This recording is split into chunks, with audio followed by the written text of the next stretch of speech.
livro de Cantares, né, conhecido como livro de Cantares de Salomão, no capítulo 2.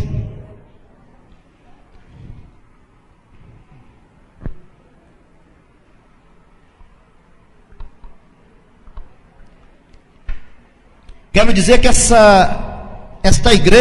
nesta igreja não é proibido você dar glória a Deus, viu? Quero dizer que você veio aqui esta noite prestar um culto a Deus. Você veio aqui esta noite para glorificar a Deus.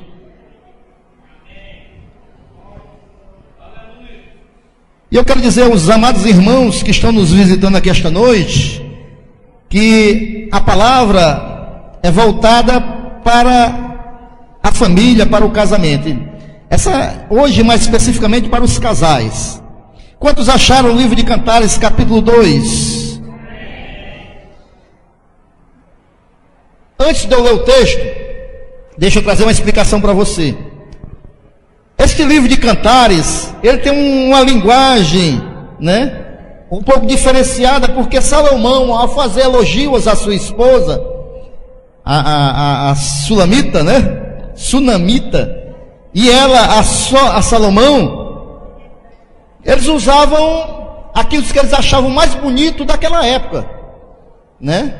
Aquilo que eles entendiam.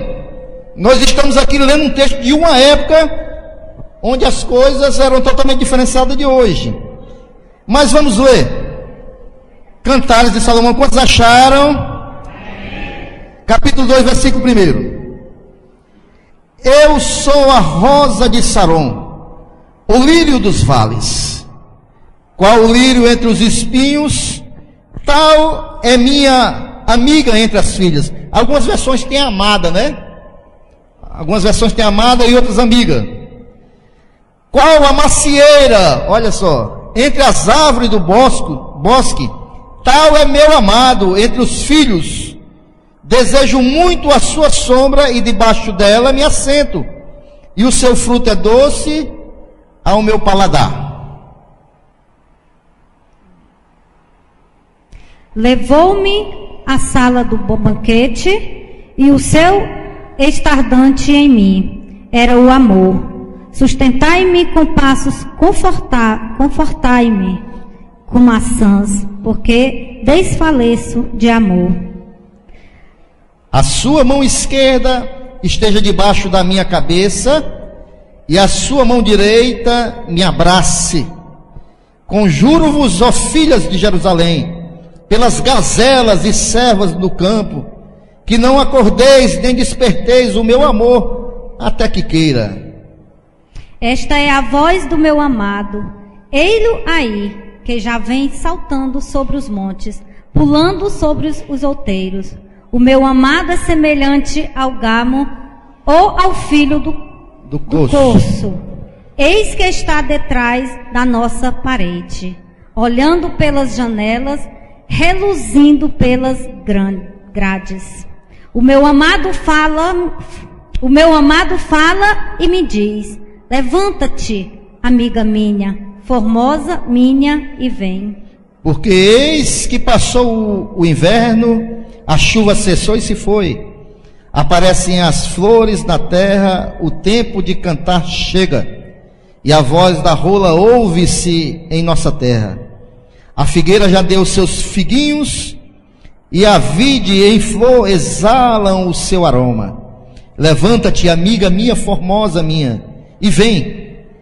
Pomba minha, que andas pelas fendas das penhas, no oculto das ladeiras, mostra-me a tua face. Faze-me ouvir a tua voz, porque a tua voz é doce e a tua face aprazível. Apanhai-me as raposas, as raposinhas, que fazem mal às vinhas, porque as nossas vinhas estão em flor. O meu amado é meu, e eu sou dele.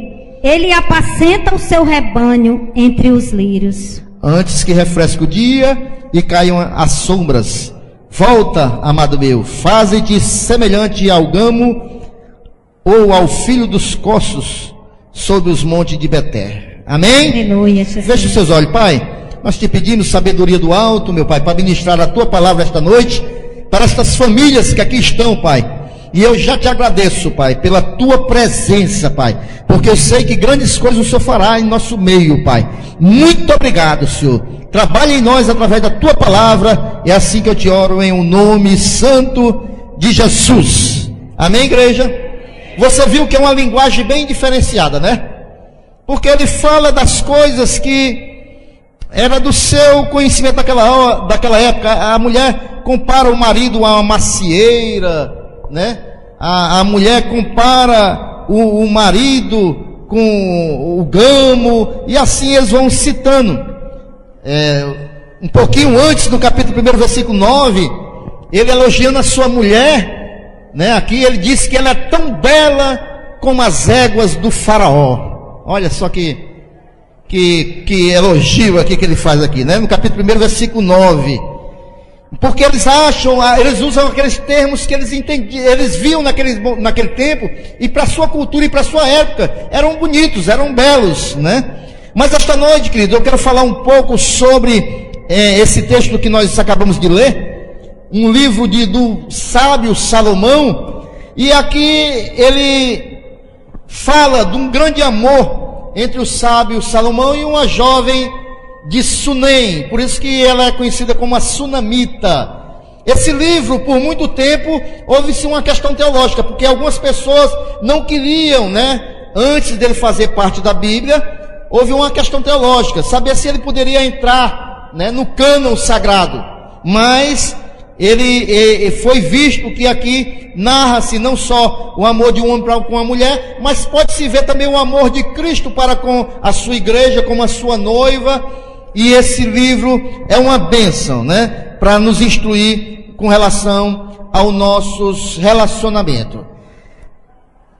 Segundo algumas pessoas, dizem que Cantares de Salomão, ele escreveu na sua juventude, quando estava com todo o vigor. Provérbios foi na meia-idade, e o livro de Eclesiastes já foi na sua velhice.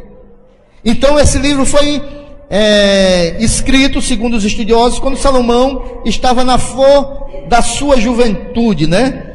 E ele começa aqui, eles conversando entre si, começam comparando esse amor que eles têm como um pomar. Você vê aí no versículo 3, qual a macieira entre as árvores do bosque, né? Tal é o meu amado entre os filhos, desejo muito a tua sombra, e debaixo dela me assento, e o seu fruto é doce, né, ao meu paladar. Então ele fala de pomar, fala de bosque, porque na realidade o amor, o casamento, ele tem que ser assim, queridos. Amém, maridos e mulheres? Se não for tratado como é tratado um pomar, se não for zelado, se não for cuidado para que aquelas frutas, aquela plantação continue a produzindo, ele seca, se acaba e morre.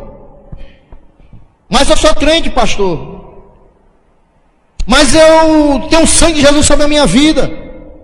Mas se você não zelar pelo seu casamento, tanto o homem como a mulher, não zelar como se zela um pomar, todo dia o camarada vai lá, tira as ervas daninhas, ele lança água, ele poda, aí tem muitos frutos.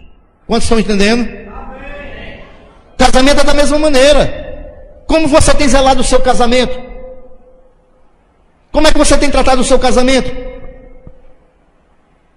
Homem e mulher. Porque o casamento, ele é uma construção. Tem que ser dia a dia. Tem que ser zelado dia a dia, tem que ser tratado dia a dia, né? Tem que ser cultivado dia a dia como um pomar.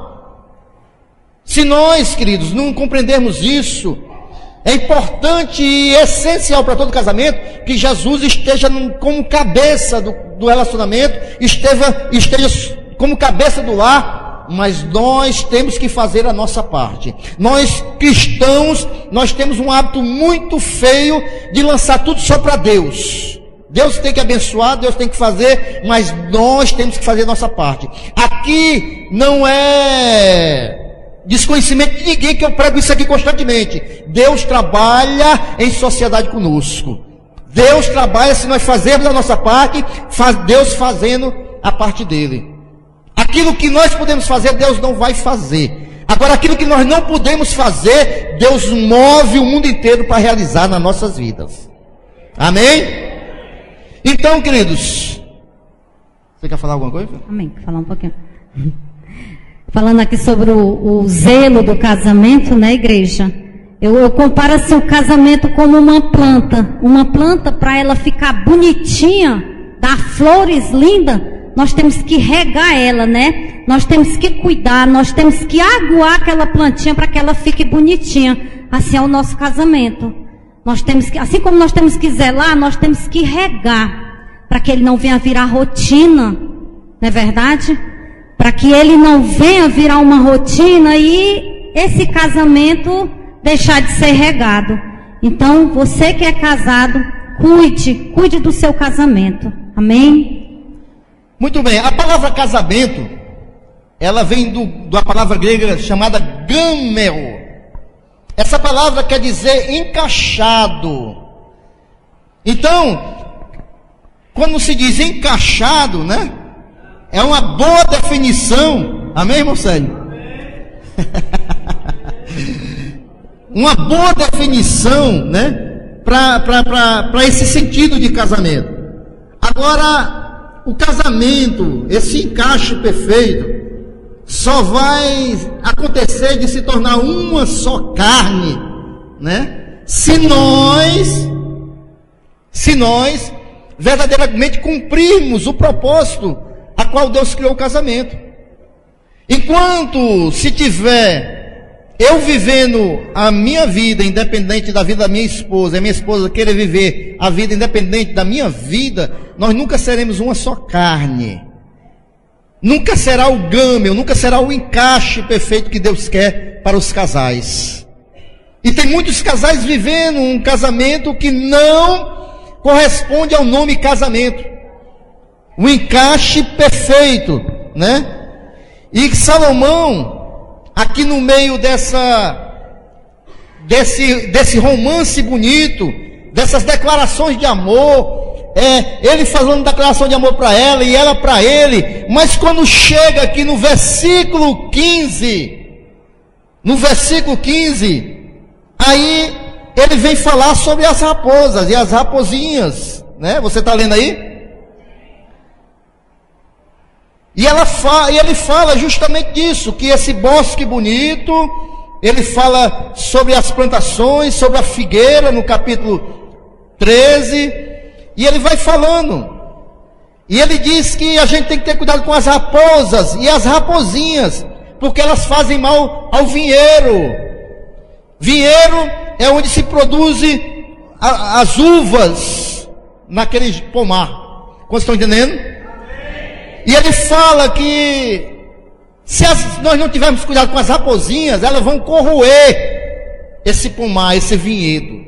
Quando a gente fala de vinhedo, né, se relacionado aí à uva que faz o vinho, e o vinho tem uma conotação de alegria, aqui ele está querendo dizer assim: olha, tem cuidado do teu vinhedo, porque senão as raposinhas vão acabar com a alegria do teu pomar, do teu casamento, do teu relacionamento. Tem cuidado com essas raposas. E raposa, geralmente ela está ligado a sinal de esperteza, né? Quando uma pessoa quer ser muito sabida mais que os outros, as pessoas dizem: isso aí é uma raposa velha. É ou não é? Pois é. E as raposas, quando a gente fala em raposa e raposinha, quer dizer sobre isso, sobre a perspicácia da raposa, porque ela é difícil de ser capturada, né? E tem mais, ela se multiplica rapidamente, raposa, não sei se você sabe, se multiplica rapidamente.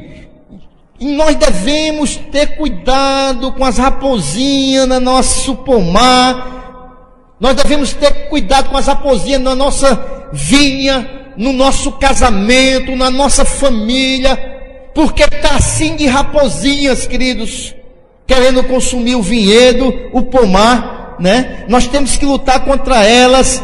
Muitas vezes elas são imperceptíveis, ninguém vê, são pequenininhas, e são as coisas pequenas que muitas vezes trazem dano, porque a gente não tropeça em pedra grande, a gente desvia, são nas pedras pequenas que nós tropeçamos. A gente tem que ter cuidado, porque as coisas pequenas, as sementes pequenas, elas podem ser plantadas e vai crescer e dar uma grande árvore, frutos, mas pode também dar uma árvore daninha. E a gente tem que ter cuidado com as coisas pequenas. São nas coisas pequenas do relacionamento que a gente não percebe, e depois a gente vai ver o dano que traz para o nosso casamento. E eu e minha esposa, nós selecionamos aqui algumas dessas raposinhas para o casamento, e nós queremos falar esta noite para nós termos cuidado. Essas coisinhas pequenas aqui no casamento, com o tempo essas raposinhas corroem a vinha. Amém? Cuide do seu pomar. Cuide do seu relacionamento, do seu casamento. Mate essas raposinhas aqui antes que elas façam dano. A primeira raposinha, sabe qual é? Ciúme. Não cutuque nenhum ao outro. Viu, casais? Não cutuque. Quer dizer, o cara tem uma mulher ciumenta, quando o pastor fala, é o ciúme aí. E se você quiser anotar, pegar um papelzinho, uma caneta para anotar, né? Quais são as raposinhas que estão rondando a nossa família? Se você quiser pegar uma canetinha e um caderno para anotar quais são as raposinhas, anotem que é para vocês não esquecerem. Aparentemente você pode dizer, não, ciúme é uma coisa normal, pastor. É porque a gente ama, a gente tem ciúme. Ciúme é normal até um certo limite, queridos. Mas o ciúme, ele pode trazer, com o tempo, algo, se transformar em algo doentio. Você se lembra lá de Davi, quando chegava e o povo começava a clamar a ele, e o rei Saul começou a sentir ciúme? Você se lembra qual foi a consequência depois? Ele começou a perseguir para tentar matar Davi. Porque o ciúme, quando ele se torna doentio, você quer de qualquer maneira perseguir a pessoa que você pensa que quer roubar aquilo que é seu. Assim como Saul perseguiu a Davi. Então, queridos, a primeira coisa que nós devemos ter cuidado é com o ciúme, porque o ciúme, ele destrói, ele supostamente ameaça o que é seu. Eu não vou dizer que nós não sintamos ciúme, todos nós podemos sentir, logicamente. Agora, quando se passa a ser um ciúme doentio, que a mulher vai ter que andar assim,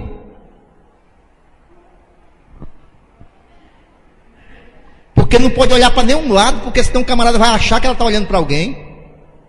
Que é aquele ciúme doentio que quando o Ministério de Louvor manda você levantar a mão aqui para adorar a Deus, você está levantando a mão para quem? Está dando sinal para quem? Está dando sinal para quem?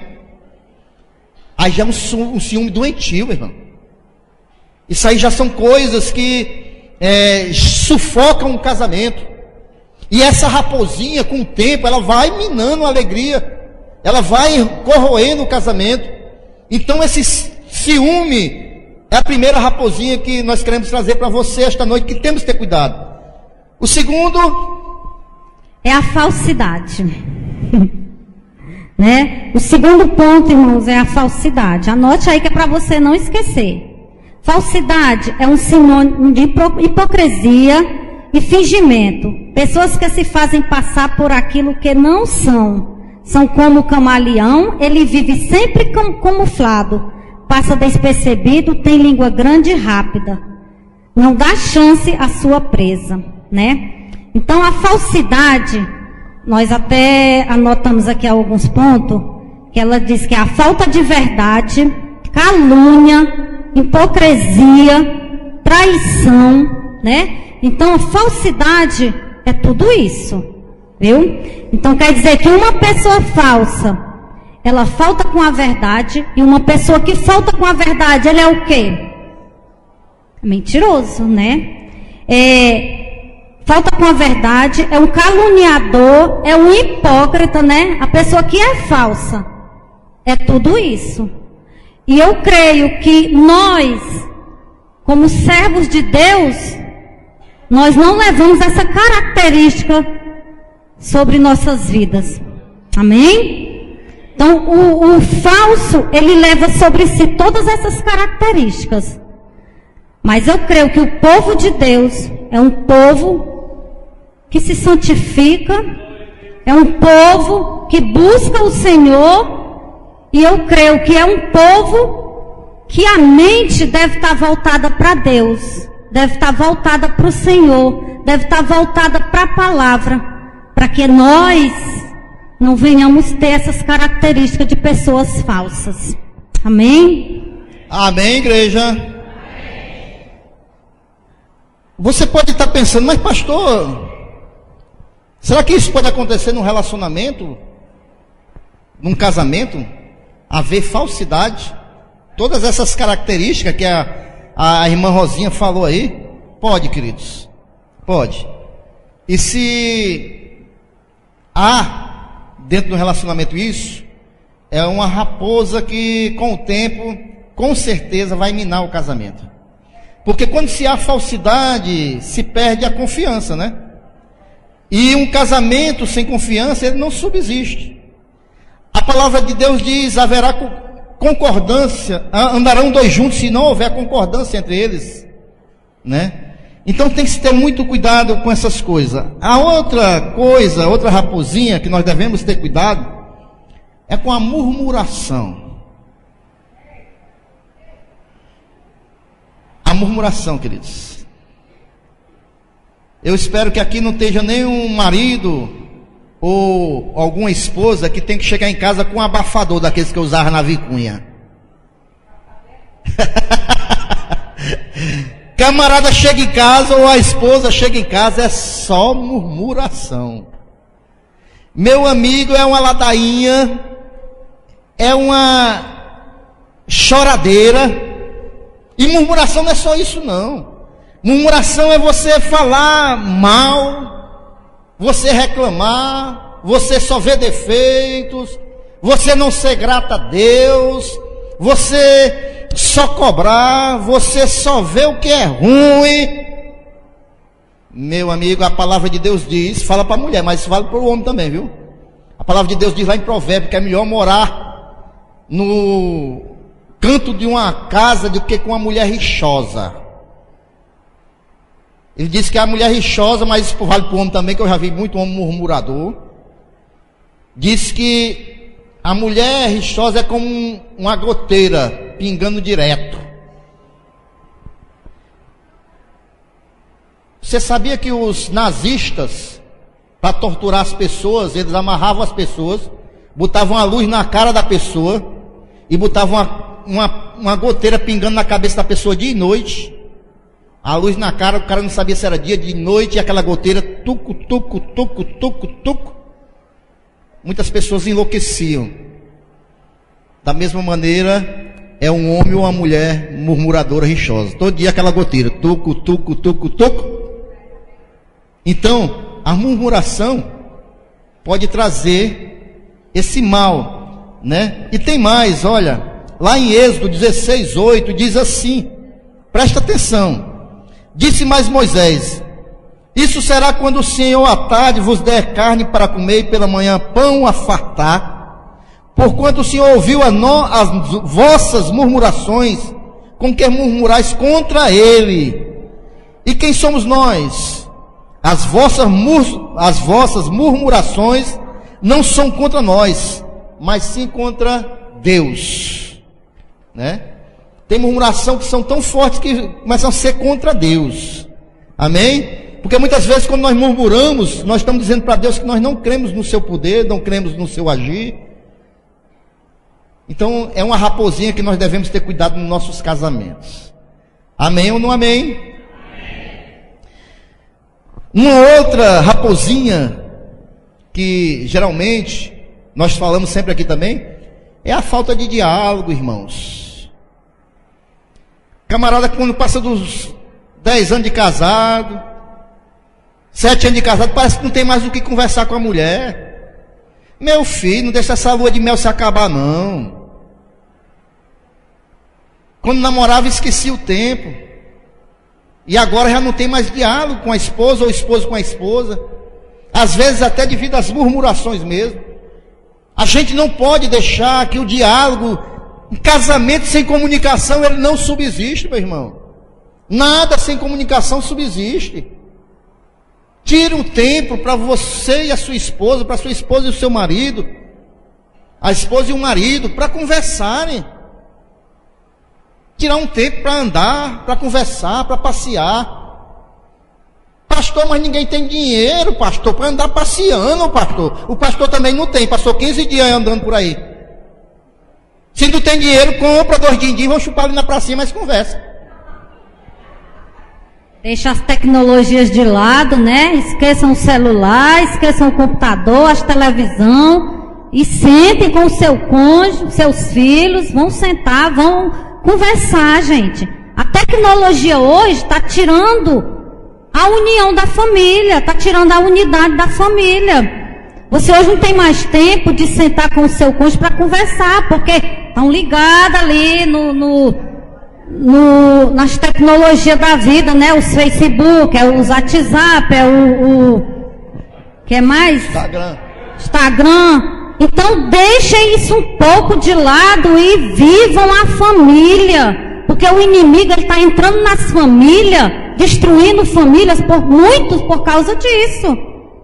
Então não vamos nós, como família, povo de Deus, não vamos deixar que a tecnologia acabe com a nossa família, não.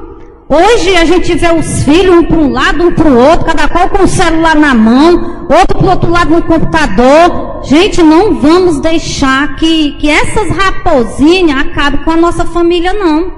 A Bíblia diz que a família é um projeto de Deus e foi, assim, eu creio, na minha opinião, foi assim o projeto mais lindo que Deus já criou. Foi a família.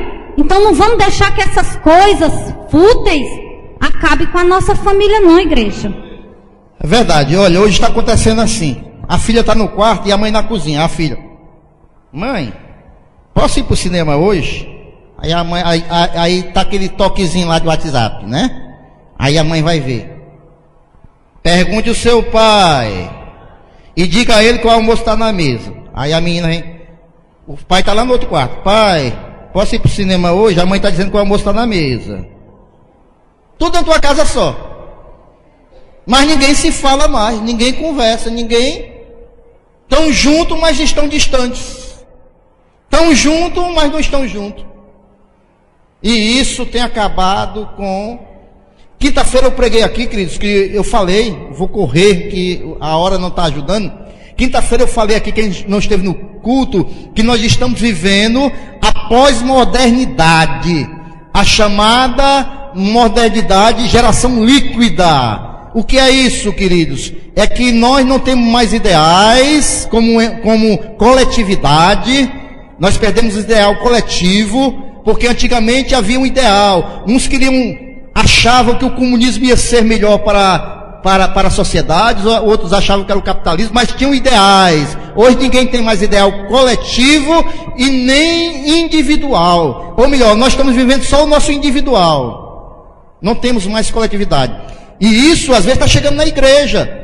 Nós não podemos perder o nosso ideal, queridos. Nós somos crentes, nós somos lavados em Jesus e nós temos um ideal. Qual é? É ir para o céu. Nós temos um ideal. Qual é? É o arrebatamento da igreja. Nós temos um ideal. Qual é? É esperar a vinda de Jesus Cristo. E nós não podemos entrar na mesma onda do mundo aí fora. E essa frieza do mundo, essa falta de ideal está chegando na igreja.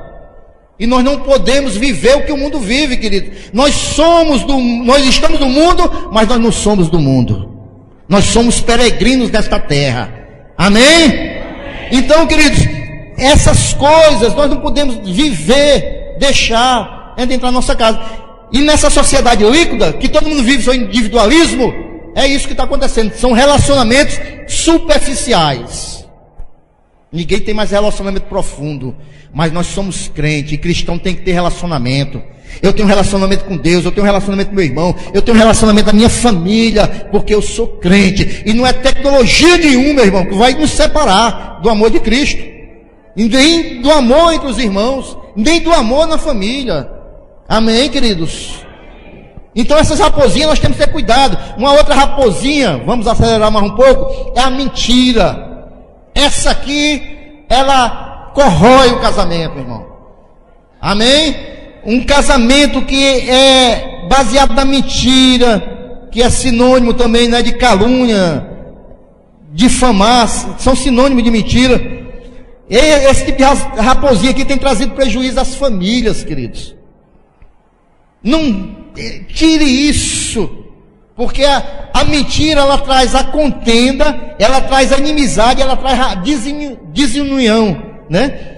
E é a única coisa, vejam bem, mentira é a única coisa que a Bíblia diz, porque o diabo não tem poder criativo nenhum, o poder criativo é de Deus, foi Ele que fez todas as coisas, mas a Bíblia diz que a única coisa que o diabo criou foi a mentira. A Bíblia diz que ele é o pai da mentira. A Bíblia diz que o diabo, ele é o pai da mentira. E lá em Apocalipse 2, 21:8, diz que os mentirosos vão ficar aonde? Fora do céu. Então nós temos que vigiar nessas pequenas raposinhas. Pastor, é uma mentirinha pequena. Você sabe o que o mundo diz aí fora? Já vi nos programas de televisão, né? É uma mentirinha do bem. A mentirinha do bem. Que conversa é essa, pai? Não existe mentirinha do bem, não. Tudo é mentira. Não existe pecadinho, pecado, não. A gente tem que vigiar. Como cristão, a gente tem que ter cuidado com essas coisas, né? Tem pessoas que dizem assim: eu não menti, eu omiti, né? Muito bem, vou acelerar aqui um pouquinho. Segredos, né? Perde confiança. Olha, nós somos uma só carne.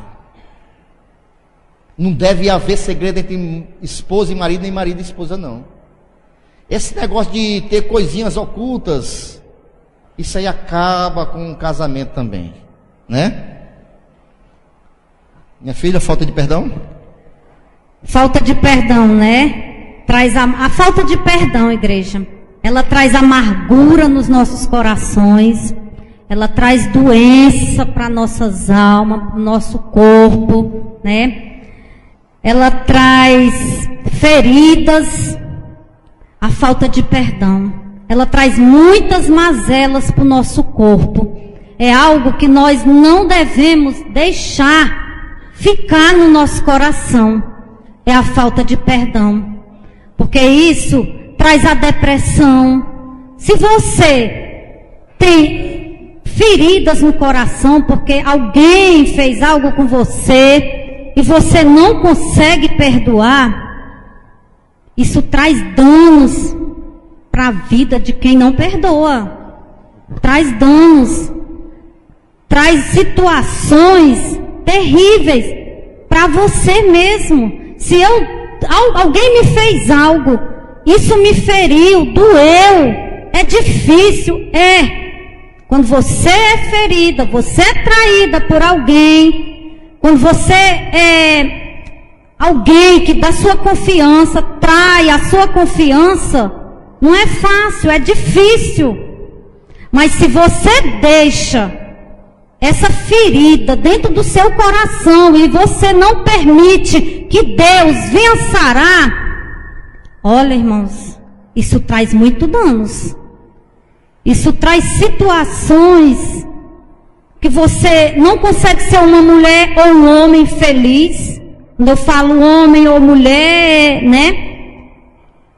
Não consegue ser feliz, não consegue ter paz, não consegue ter alegria, porque você não consegue perdoar, né? Então nós temos que perdoar, nós temos que arrancar essas feridas dos nossos corações, deixar o Senhor cicatrizar, para que isso não venha trazer doenças para nossas vidas, doença para o nosso casamento, se é de marido com mulher, marido que fez algo que a esposa não gostou, ou mulher que fez algo que o esposo não gostou. Não busque o Senhor, vá para os pés do Senhor, porque só Deus, Ele pode arrancar essas feridas do seu coração. Eu falo isso porque eu já passei por muitas lutas, passei momentos muito difíceis na minha vida, que só Deus. Mas Deus tirou do meu coração. Foi momentos terríveis mesmo, que só o Senhor. Era eu e Deus. Mas eu orava, eu jejuava, eu buscava e eu pedia ao Senhor: Senhor, tira, arranca, eu não aceito. Porque isso estava trazendo situações, trazendo problemas para a minha vida. E eu dei um basta, eu digo: Senhor, não aceito.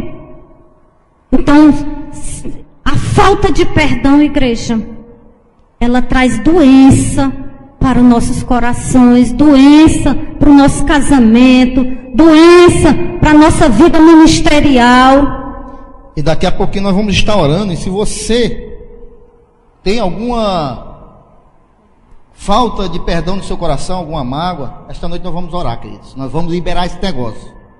Nós vamos quebrar essa corrente, nós vamos quebrar isso que já pisou nesta noite, em nome de Jesus Cristo. Amém? Nós vamos orar, aliás, quem vai quebrar é você. Se você deixar que o Espírito Santo de Deus entre no seu coração e limpe esta mágoa. Amém? Uma outra coisa, queridos, é interferência familiar. Olha, casamento é seu e do seu cônjuge. Não deixe ninguém que está colocando o dedo dentro do seu casamento, não. Apontando, interferindo. E às vezes somos nós que abrimos para que as pessoas venham intervir nas nossas vidas. Não, mas é mamãe. Mamãe é tão boa. É a bênção minha mãe, mas no meu casamento é eu e minha esposa. Não deixe as pessoas interferirem no seu relacionamento, não. Amém, queridos? Deixa eu acelerar aqui um pouquinho. Incompreensão, falta de compreensão, marido com a esposa com o marido, isso são raposinhas. Meu querido irmão, compreenda quando a sua esposa estiver doente, tenha compreensão. Amém? Esposa, compreenda também algumas situações do seu marido, mas compreensão, nós temos que ter compreensão. Se nós não temos compreensão no relacionamento, vai-se embora. Palavras de maldição. Na hora da raiva, meu amigo, a boca parece a metralhadora do Rambo. A metralhadora do Rambo perde efeito. Que eu nunca vi uma metralhadora que nem aquela, né? Nunca acaba as balas, não sei como é aquilo. E tem gente que na hora da raiva é do mesmo jeito. Despeja tudo, o que deve e o que não deve. Lança palavras de maldição. Mulheres, tenham cuidado com o que você fala com seus filhos, né? Amaldiçoa às vezes a criança, né? E tem daquelas que ninguém sabe de que lado ela está. Menino, pelo amor de Deus, passa para dentro se der o diabo. Que lado você está? Né, pastor Valdez? Ninguém sabe de que lado está. Chama os dois ao mesmo tempo. Então, você sabia que a palavra moleque, né, vem daquele deus lá do Egito, Moloque, que sacrificava as crianças. As pessoas pegavam as crianças e sacrificavam ao deus Moloque, matavam. Daí se originou essa palavra moleque. E quando você chama, que eu creio que ninguém aqui chama, o filho de moleque, você está dizendo que ele é de Moloque, de um deus pagão. Então a gente tem que ter cuidado com as nossas palavras. Amém, queridos? Outra raposinha, sabe o que é? É o mito da grama mais verde. Você já ouviu falar nisso? Que a grama mais verde é a do vizinho, tudo dos outros são melhor do que na minha casa. Acontece isso muito na igreja, né? Não, porque na igreja acolá é assim, porque na igreja acolá é assim. Tudo é mais melhor do que dentro da minha casa. Isso também é raposinha que destrói o casamento. Para concluir, queridos, eu vou dizer aqui os dois últimos pontos, né? Rejeição. Muitas vezes acontece dentro de um relacionamento, um rejeita o outro. Olha, queridos, isso não é de Deus não, viu? O apóstolo Paulo, lá em 1 Coríntios 7, do 4 ao 5, ele diz que o corpo do homem é da mulher e da mulher é do homem, dentro do casamento, no relacionamento, dentro do matrimônio. Então, você não tem mais a liberdade, né, de dizer, de se negar para o seu esposo, ou o esposo se negar para a sua esposa, Isso aí são portas abertas para Satanás. Esse negócio de rejeição, né? Isso aqui é um caso seríssimo, meus irmãos. Não permita que isso adentre no seu casamento, viu? Não permita. E por último, a falta de humildade. Nesse período que nós estivemos ausente da igreja, nós fomos para um congresso lá em Itapipoca, na igreja Eclésia do pastor Licurgo, né? Que esteve aqui no seminário, né? Promovido pelo Unimep. E nós fomos lá para o seminário com a doutora Mônica Holanda. E no seminário lá, ela foi dar o testemunho delas, queridos. Ela disse que com 28 anos de idade, ela era casada e se separou com 28 anos de idade porque ela jogou o casamento dela fora. Ela diz no testemunho dela lá que ela foi criada pelo pai dela, que o pai dela botou na cabeça dela que ela tinha que estudar para não depender de homem nenhum. E ela se formou em advogada, né? E sempre o pai dizendo que ela tinha que ser independente para não depender de homem, e ela foi criada assim. E isso faltou humildade nela. E quando o marido ia falar às vezes as coisas, ela achava que por causa do conhecimento dela, por causa da profissão, ela tinha dinheiro, por causa disso, ela disse que jogou o casamento dela fora. Ela disse que quando ela tratava o marido dela mal dentro de casa, as da rua estavam tratando bem, estendendo tapete vermelho. Ela disse que ela lançou o casamento dela fora por falta de humildade, de sabedoria, né? Isso vale para a mulher quanto para o homem. A gente tem que ter humildade nos nossos casamentos. A gente tem que reconhecer quando erra. A gente tem que pedir perdão.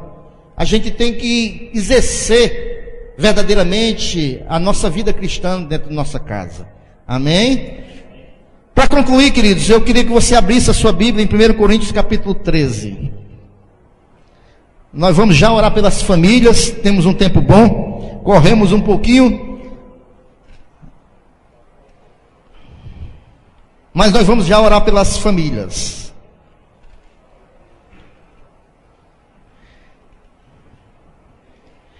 Eu quero dizer para você que se alguma dessas coisas que nós falamos aqui no seu casamento não está indo bem, né? Se está parecendo difícil muitas coisas no seu casamento, eu quero dizer que nós vamos te dar o antídoto esta noite para matar todas essas raposinhas. Amém? Esse aqui é o veneno para matar tudo que é de raposinha esta noite. Você abriu 1 Coríntios capítulo 13? Diz assim a palavra do Senhor: ainda que eu falasse a língua dos homens e dos anjos, e não tivesse amor, algumas traduções têm dizendo caridade, seria como um metal que soa ou como um sino que tine. E ainda que eu tivesse o dom de profecia, e conhecesse todos os mistérios e todas as ciências, e ainda que tivesse toda a fé, e de maneira tal que transportasse os montes, e não tivesse amor, nada seria. E ainda que distribuísse toda a minha fortuna para sustento dos pobres, e ainda que entregasse o meu corpo para ser queimado, e não tivesse amor, nada disso me aproveitaria. Sabe por quê, queridos? Porque o amor é sofredor, é benigno, o amor não é invejoso, o amor não trata com leviandade, não se ensoberbece, não se porta com indecência, não busca os seus interesses, não se irrita, não suspeita mal, não folga com a injustiça, mas folga com a verdade. Tudo sofre, tudo crê, tudo espera, tudo suporta. O amor nunca falha. Amém? O amor nunca falha. Eu quero parar aqui esta noite em nome de Jesus. Então, queridos, o remédio é o amor. Porque se nós vivemos o verdadeiro amor, nós não vamos ter ciúme, nós não vamos mentir, nós não vamos suspeitar mal, nós não vamos ter atitudes que venham trazer dano para o nosso cônjuge. O amor, queridos, o amor. Amém, queridos? Você pode aplaudir ao Senhor Jesus esta noite?